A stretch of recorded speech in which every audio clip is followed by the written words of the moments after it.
It's off the hook. Everybody seems like they're over their head, and they don't seem to have a real strong game plan on how to deal with all these people and problems coming at them at once. When are they going to start pulling it together, working together a little more solidly? That's definitely going to start happening. Lydia and Scott and Styles especially, we all are going to start working together and becoming Scott's kind of pack, you know, which then maybe will lead him into the actual true alpha position. But that definitely does happen. Right now, there is no strategy. Scott is freaking out. He has no idea what's happening, no idea who's going to die next or who he needs to save next. So he's kind of just staying in the background, just kind of watching everything and seeing, okay, here's what I need to do, here's what I need to do. So he's not getting too invested in one thing at one time.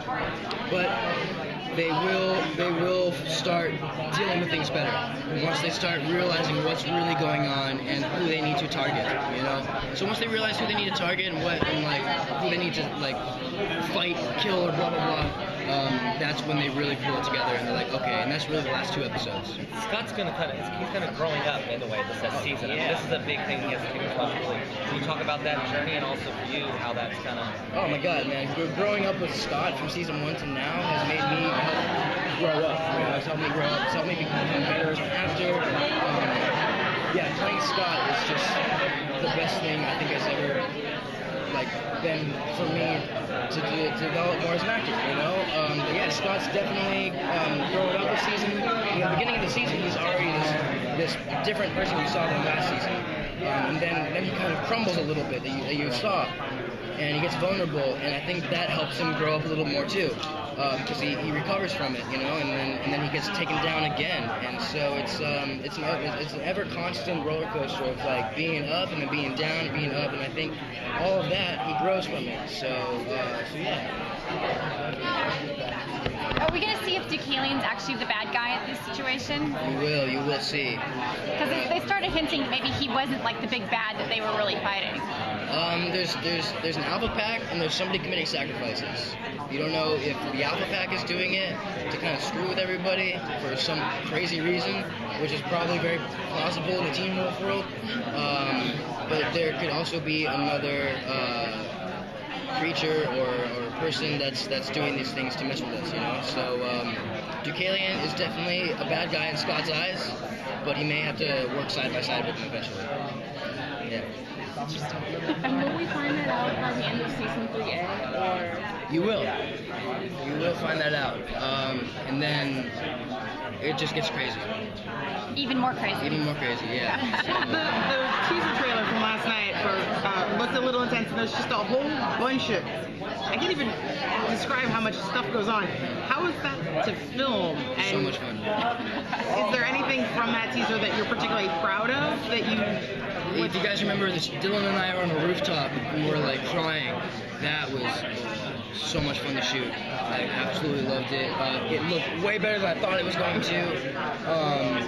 It's very emotional. It's very powerful, and it just shows you that these kids are human, kind of. But they are real people. And that's one thing we really want to push and to show. We're a relatable show. Even though we have werewolves, you can relate to it sometimes. So yeah, I'm very, very proud of that scene.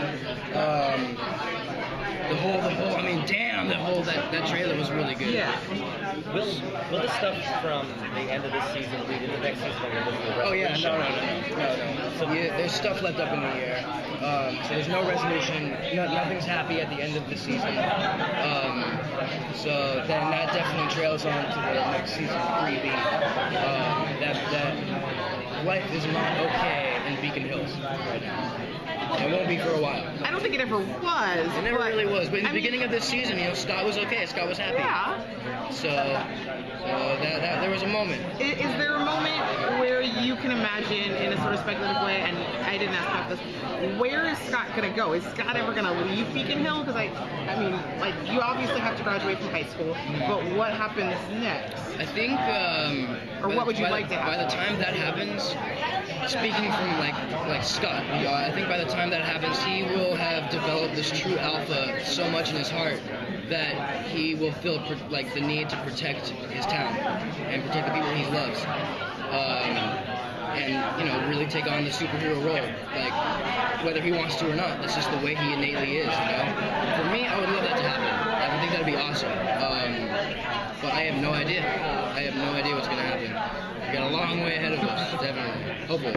These are your actual tattoos. Oh yeah. So that's why they wrote it in for the thing you got over it? Yeah. What was the talk when that happened? Did you tell him ahead of time? Hey, No, I didn't tell him.